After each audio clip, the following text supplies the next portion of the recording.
সারাদিনে আজকে এত বেশি কাজের প্রেশার গিয়েছে যে কি বলবো। আসসালামু আলাইকুম, welcome to Prabhas daily life blog. কেমন আছেন সবাই? রান্নাঘরেই আজকে আমার অর্ধেকটা সময় পার হয়ে গিয়েছে।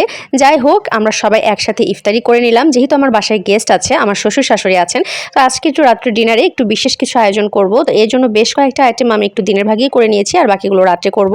এনিওয়েজ, আমি কিন্তু ইফতারির পরে সামান্য একটু চা খেয়ে নিয়েছিলাম রিফ্রেশ লাগার জন্য, কাজ আমি অনেক বেশি টায়ার্ড ছিলাম। তো আজকে রাতের মেনুতে আমি আসলে সব ধরনের আইটেমই একটু একটু করে রাখার চেষ্টা করেছি। আর যেহেতু মোটামুটি আমার রান্না প্রায় শেষের দিকে, টেবিলে পরিবেশন করার আগে আমি কিন্তু আসলে আমার ডাইনিং রুমটা একটু ভালোভাবে ডেকোরেশন করে নিলাম, লাইটিংটা অন করে দিলাম। আর এদিকে টেবিলটা আমি ডেকোরেশন করে ফেলেছি, বাট টেবিলে আসলে আমার সবকিছু আটছে না, অল্প কিছু এটেছে। আর আমি কিন্তু পোলাও, সেই সাথে মাছ ভাজি, রোস্ট, মুরগির মাংস, একটুখানি ডাউল রান্না করেছিলাম।